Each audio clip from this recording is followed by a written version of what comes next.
Hello, I am Jamey as normal. I'm here today with two special guests, two Stonemaier Games ambassadors who expressed an interest in, just coincidentally, the same topic, my favorite cooperative games, or our favorite cooperative games. So David, Brennan, why don't you introduce yourself in that order? David? Hello, I'm David. I'm out here in Atlanta, Georgia. Been playing board games for quite a while now, and cooperative games are actually what drew me into the more complex modern style games of what we see today. Nice.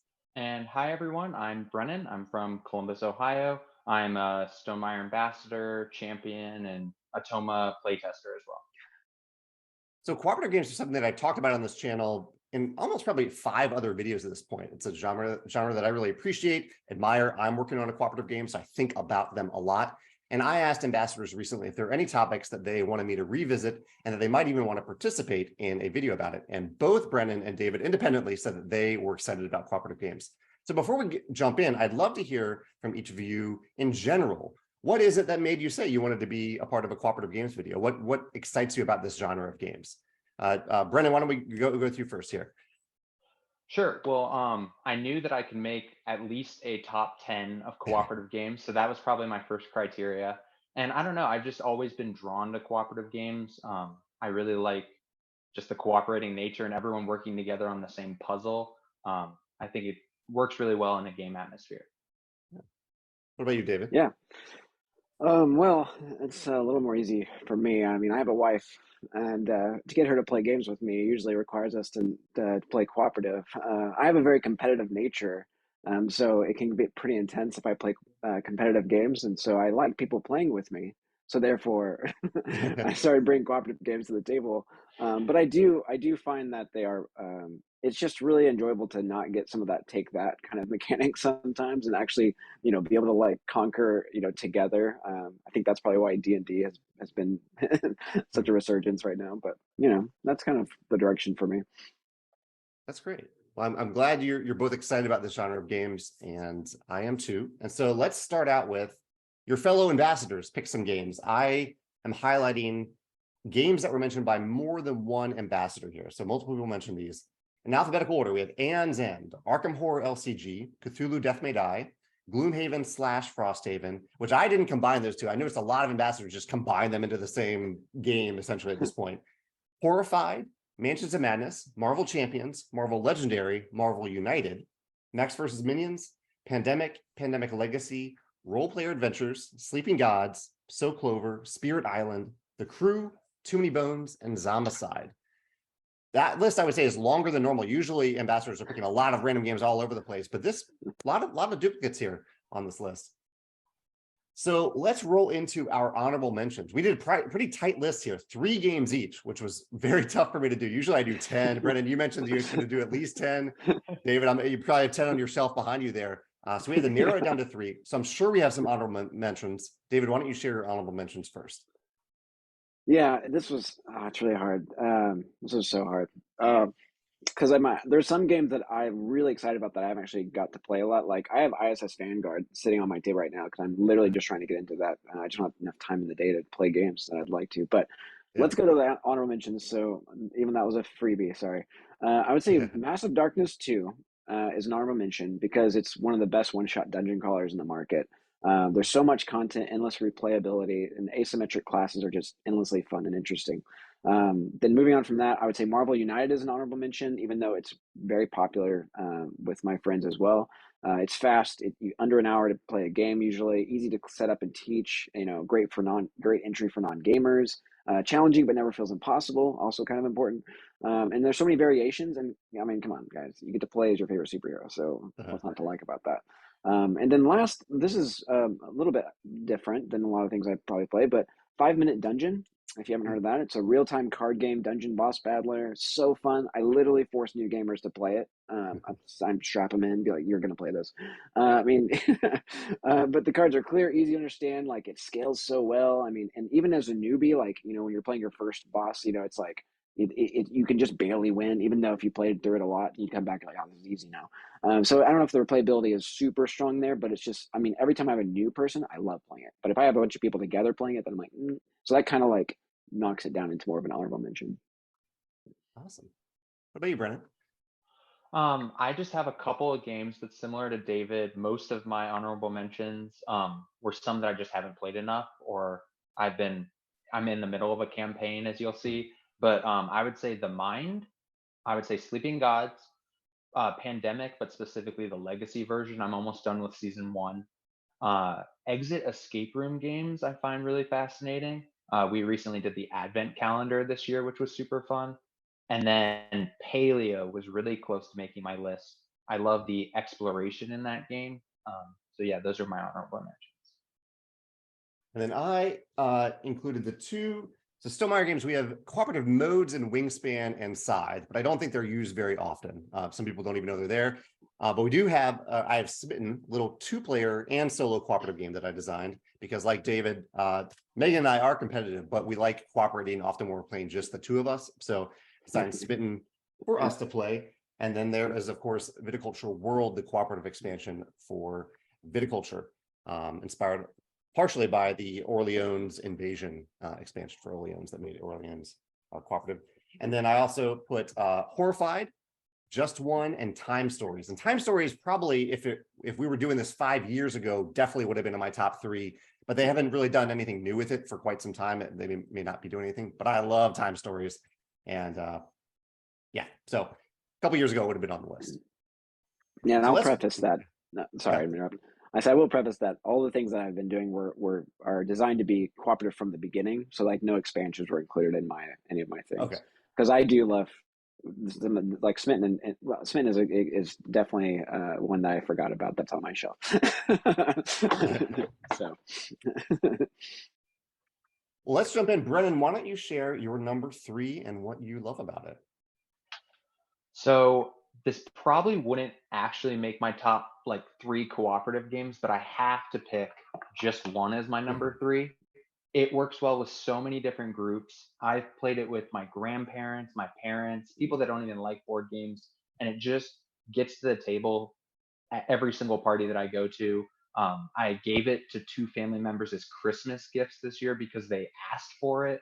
It just works unbelievably well as a party game. And it's one of those games where each round is like a minute or so, and there's no like set number of rounds you have to play as. So it can just go for hours and hours and hours. And yeah, so that's why Just One my number 3. I think it's one of the funniest games too that you can get to the table. Yeah. for sure, I should be a salesman for that, just like you, because anytime I'm in a big group, it seems like that's the case for. It's like I gotta go buy that. I'm like, all right, where's my commission? Dang. Yeah. David, what about your number 3? Sure. Okay. So my number 3 is actually Pandemic Legacy.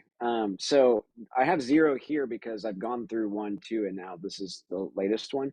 I think 0 is probably the most interesting of all of them. I think like they've just upped the game, but it's oddly enough, I wouldn't recommend people start there. I'd say start with season 1 because it's the most like Pandemic, and it's just like for me, season 1 was the first Legacy experience I ever had. It, to me, the only way I can explain that is like it's like watching Matrix for the first time. It like totally blew my mind, like, and no one was doing it, and it just kind of like entered me into this whole thing. The immersive story is so well done with such little text, which is really hard to do in games. They did such a good job with that, so you could really keep you engaged. It was so clear to see the effects you made in the game based on what you chose to do or not do in any given month of the game. And there was a huge twist reveal that I did not even see coming. It was just like playing a movie, like you were just emotionally involved and it kind of just gripped you. It's easy to get to the table, and my wife enjoyed it, which is always a plus. And it's probably the most approachable campaign game for non-gamers, especially if they have any, since Pandemic is so popular as kind of like an entryway gamer these days. So that's why this is probably my number 3 right now. Awesome. Yeah, I've played through all 3, and I like how distinctly different each of the Pandemic Legacies feel, and how they evolve certain systems from game to game too. Like I can't remember exactly what it is, but in season 0, they did something different with how you fail forward, like if you lose a month or not, that I really appreciated. That was like the one hang up that I had about the previous ones. I'm glad they looked at that. Yeah. Instead of just like losing twice and then, we're just gonna move forward to the next month. Right. Exactly. Right. Also, to now that Ticket to Ride is doing a Legacy game, that looks something to look out for another entry level type legacy. So Yeah, I'm curious about that one. bonus points. So my camera continues to be out of focus for a reason I don't know. So, but I'll hold something up to the camera. So my number 3 is Mysterium Park. So I love cooperative games with a player-driven puzzle, and especially if there's limited communication. And in Mysterium Park, I think it works thematically and mechanically, where one player has essentially been murdered. They represent a ghost or spirit, and they are trying to communicate through images, basically who didn't do it to the other players and where they didn't commit the murder. And then you use process of elimination to, based on those clues, to decide who did commit the murder and where it happened. It's based on Mysterium, but I think this version is much easier to set up, much faster to get to the table. Not that length was really a problem with the original Mysterium, except for the setup. The setup was a bit of a beast. You lose the giant screen in Mysterium Park, which was great, but I think the setup in this game makes up for it. I love getting to the table. Have either of you played this one or played the original Mysterium? Played the original. I haven't played that one, but I've heard great things about it. Yeah, I have played both, and I think Mysterium Park, the setup and like how it's executed is so much better than the original. Yeah, I like that they made both of them. I like that both exist. But yeah, yeah, for sure. Brennan, what about your number 2? Okay, so my number 2 is a game called Decorum by Floodgate Games. In Decorum, you get like a scenario and you are decorating a house together. And each person has a different requirement for what the house wants to be, whether it be a paint color in the kitchen or different items in the kitchen. And you can't talk, but each round you can add or take away items. And at different intervals in the game, you can have what's called heart to heart, where you like reveal one of your clues to the other people. And I like that slow reveal of information, as well as the scenarios in the box.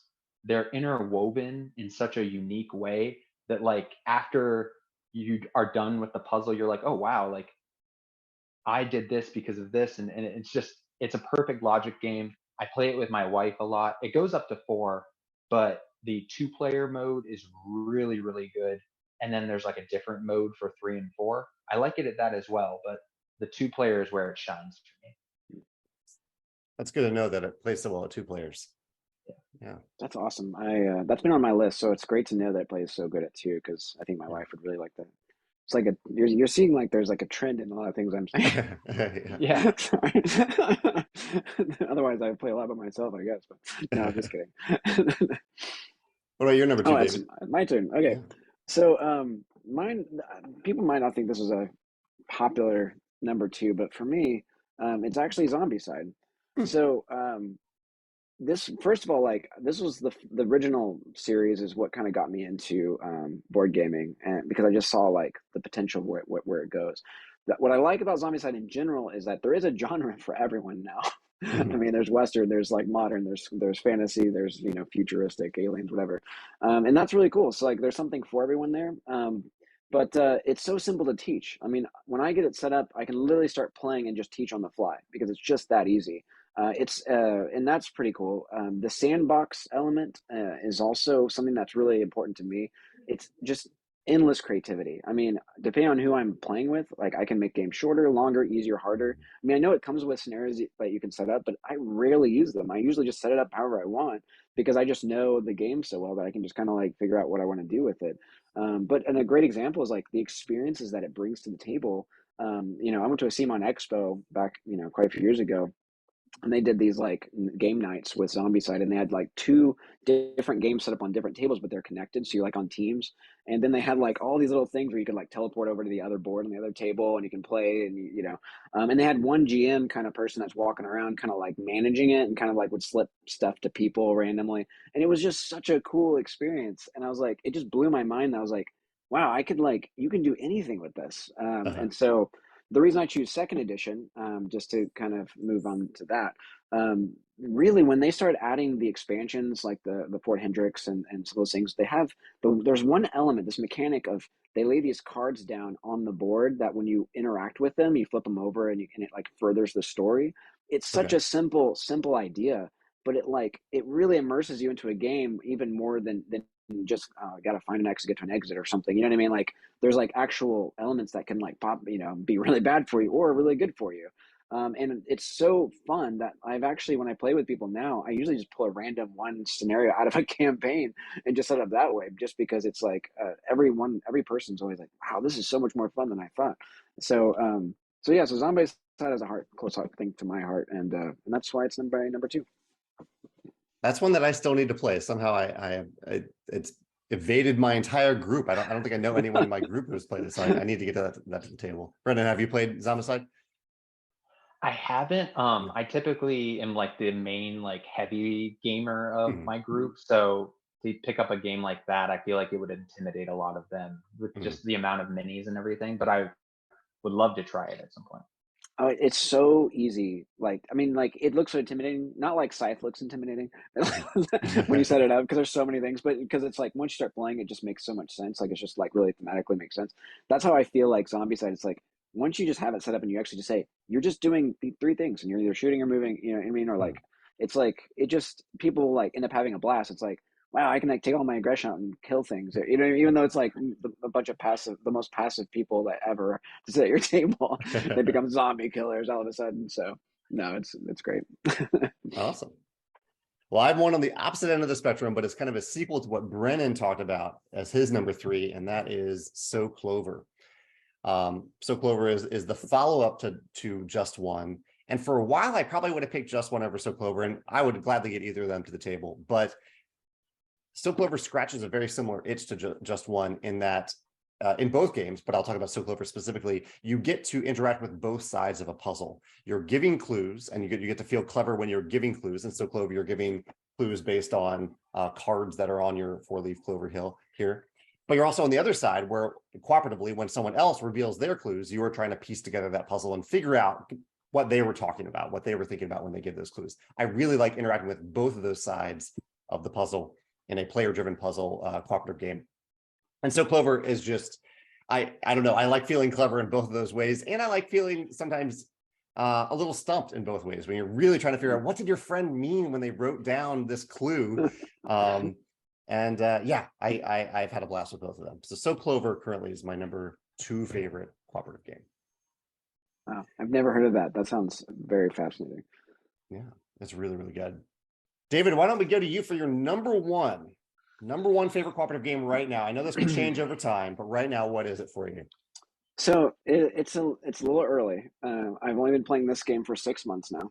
But Frosthaven, gosh, it's such a beast. I just need to move this. See if it'll balance on top of this. There we go. Frosthaven. So I played, just quick backstory. I played Gloomhaven and the Forgotten Circles expansion all together. That game took me and three other guys almost 4 years to complete. Oh, wow. And it's playing roughly twice a month. So it's not like we had a ton of game nights, to do it. And there was a whole pandemic. I don't know if you heard about that, but there was a thing. So, but we finished that, and I went right into Frosthaven because it pretty much arrived about the time we finished Gloomhaven. So it was like good timing. But the reason I like it so much is it's a crunchy Euro dungeon crawler. I mean, it's more about efficiency and puzzle solving than just like rolling dice, which is kind of the complete opposite of Zombicide. And exactly, you know what I mean? But it's so heavy and so like meaty. Building a town, in this, mixing herbs, create potions, leveling up characters, retiring characters, exploring a branching narrative. It's like there's nothing like it. Like there's a lot of elements of it in other things, obviously, but the way that it combines its card playing and everything else is just really like it's a brain burner a lot of times when you're trying to like, man, I want to just kill everything, but I got to do this thing and I got to do it in a certain way, and I also really consider it like the best value of any game I've ever played. I mean, the amount of times I've gotten these to the table has far exceeded anything else in my collection just because of the commitment. Like, I mean, I had to get guys to be like, all right, we're going to play this, but we kind of have to have a commitment. So that's a downside, right? Because you have to have people willing to commit. Because like my brother bought Gloomhaven and he never got to the table and had to sell it because no one was going to play with him. So yeah, and I Frosthaven also improved on everything over Gloomhaven, which they just announced that they're doing the second edition of Gloomhaven, which is basically an entire new game, which is fine. I'm not going to ever play that, I guarantee it. But great, good for people who've never played Gloomhaven. But it's just, I mean, anything that like I could have been like, this should. I kind of wish there was a little bit more. Like Frosthaven has delivered that, in spades. Like it's been amazing. So highly recommend it if you have people that you can play with. But it is a time consumer, so it does keep me from playing a lot of their games that I want to play. So That's awesome. I'm glad that's But it's brought worth you joy. Yeah. Brennan, what is your number one? Okay, so David already mentioned it in his honorable mentions, but my number one is Marvel United. I was just thinking about it, and it is like the number one game I want to play right now. Like every time I think about like a game night or anything, I have to like stop myself from pulling out Marvel United. It's just the fact that there's like, it's so plug and play. There's hundreds of characters, dozens of villains you can go up against, and there's not like tons of differences between them, but it just feels good to be like, okay, I'm playing as Spider-Man. What does Spider-Man do? Oh, you're playing with Groot. Oh my gosh. Oh, Groot does this with Spider-Man. Oh, that's so cool. And it's just, it is so simple. And it also probably has my favorite cooperative like mechanism. Basically, on your turn, you play a card with symbols on it. And not only do you get your symbols, you get the previous person's symbols as well, which I just think is such an elegant way to cooperate with everyone, because it's like it kind of resolves the quarterbacking issue, because it's like, okay, I see that David needs this, I also need this, but David's going to get it as well, and then he's thinking the same thing on his turn, and it's just, oh man, every time I play this, even if I lose or win, I have such a fun time. And yeah, so Marvel United is my number one game. Awesome. Did you back all of the United Kickstarters, including the multiverse one?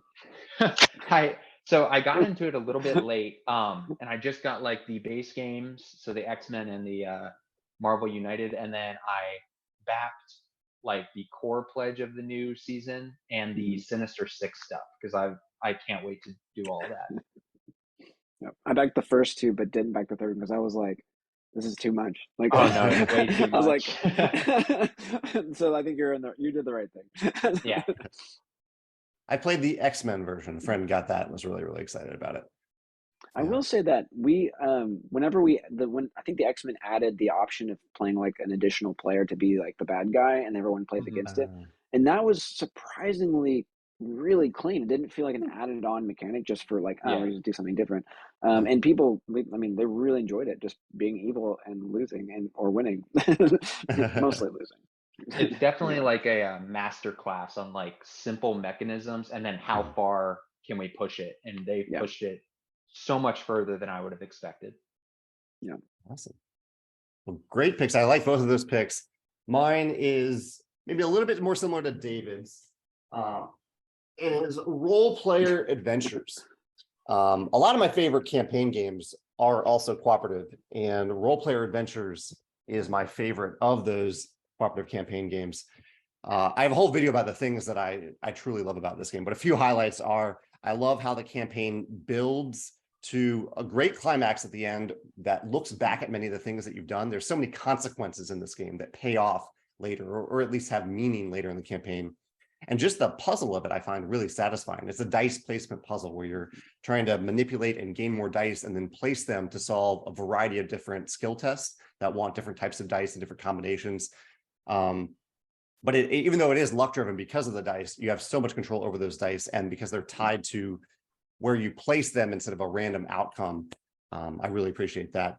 And each scenario, I just love the scenario design in this game, how it's a storybook. Not exactly a storybook, but it's a storybook that you put on the table that shows a different map or different image that you're playing for that scenario. I guess a little bit like how Jaws of the Lion did it, but not quite as spatial as Jaws of the Lion. But I like how each scenario was designed in a different way, and it has fail forward. Like everything you do, you're never repeating a scenario in this game. You are dealing with the consequences of what happened, of your choices, and then you're moving on with those consequences to do the next thing.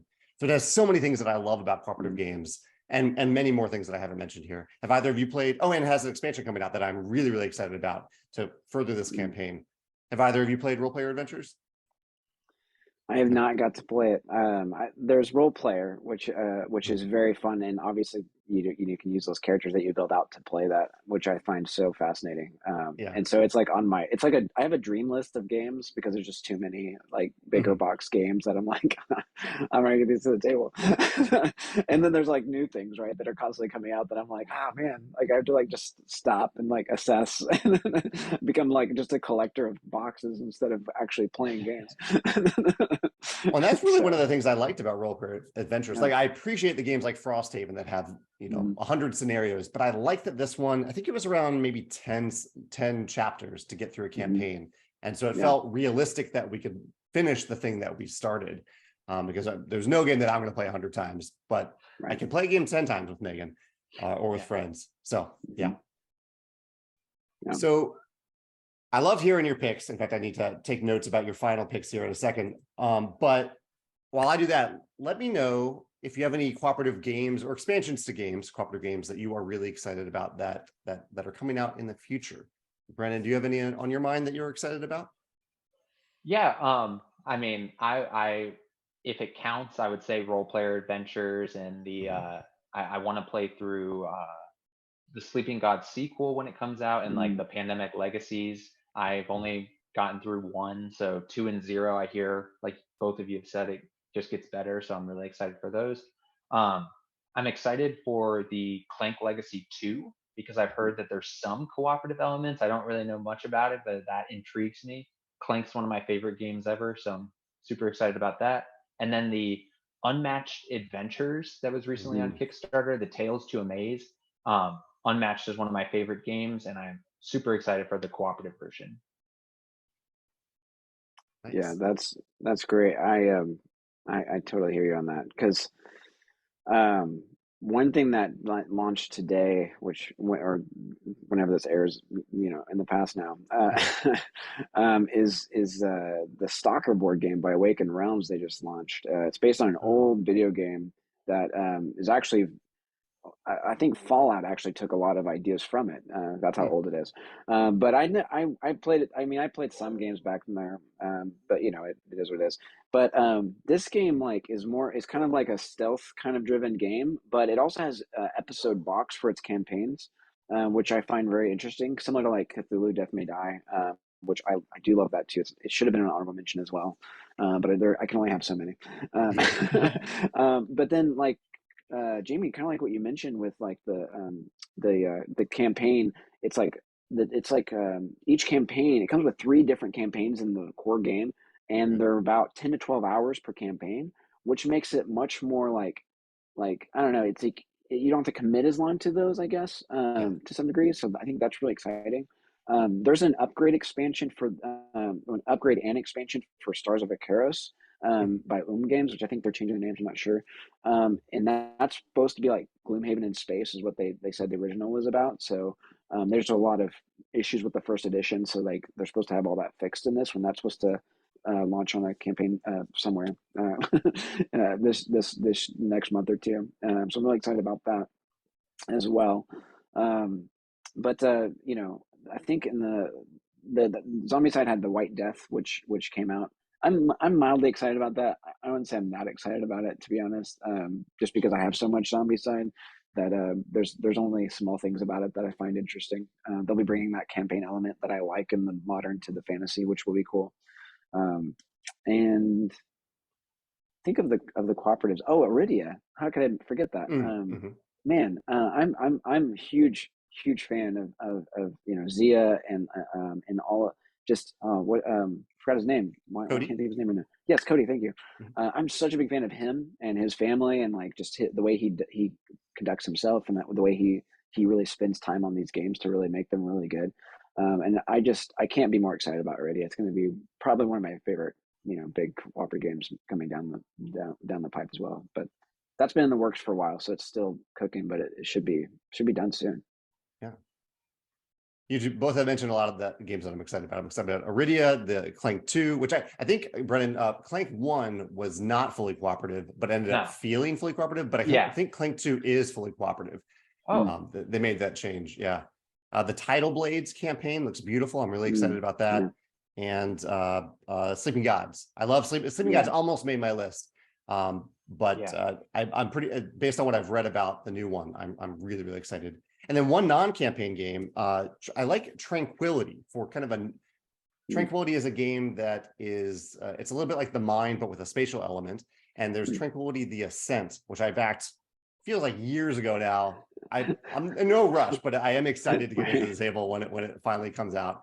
So that's one non-campaign game that I'm excited to get to the table. That is cool. And I was also going to mention I'm very excited for the open world game that you're working on. on. But again, it's no rush on that. But It's taken a lot longer than I thought, but I am still working on it pretty much every day. I get some design time on it, and my goal is to finish the design by the end of this year, and then hopefully release it probably early 2025, maybe late 2024. We'll see. But it's were there any teasers on that? I haven't teased much about it yet because I've been so afraid that I might tease something and then completely change it. And so once I am 100% about certain mechanisms, I'll start to talk about it. Yeah, Sleeping God is one that I'm like, it's one of those dream games that I've been wanting to play. I've never had a chance to yet either. So, I mean, people that played that I know are just like, it's their favorite game. So it's like hard because, Ryan does such a great job with some of his games too. I helped him playtest some of his past older games. And I'm like, why didn't you let me playtest this one? But it's fine. I'm not bitter. So no, that's exciting. Well, I loved hearing your perspectives on a pretty good variety of games today, from the honorable mentions to your picks. I have them noted here so I can note it in the description below. I'd love to hear from anyone watching this. If you have a favorite among the games that we talked about or your top 3 cooperative games, I'd love to hear about them in the comments and why you love them and why you're drawn to cooperative games. I loved hearing your answers about that as well. So thank you both Jamey, for your time. Yeah. Was there an ambassador overall top cooperative game? Did you share that? Let me look at the list. I know that Sleeping Gods was mentioned a bunch of times. Pandemic and Pandemic Legacy were both mentioned a bunch of times. I think those were probably the top 2. Looking over here. Yeah, I think those were the top 2 picked from Stonemaier ambassadors. Yeah. All right. That makes sense. Sorry. That's something that sounded interesting that I would be interested in. Yeah. So thanks. Oh, and Spirit Island was picked a bunch of times too. I think that fits into like the Euro style of a lot of Stonemaier games, but cooperatively. Yeah, that's true. Well, thank you both for your time. I really, really appreciate hearing your thoughts on cooperative games. It's always fun to revisit this genre, and I look forward to seeing it grow in the coming years with some exciting new releases. Oh, Seventh Citadel! I didn't even mention that. Seventh Continent has their sequel, Seventh Citadel. I'm excited about that whenever they're ready to release it. Yeah. I backed that. I forgot. Yeah, it's been a while. Well, I hope you both have a great day. And thanks for your time. Thanks, Jamey. Thank you, Jamey. Appreciate it.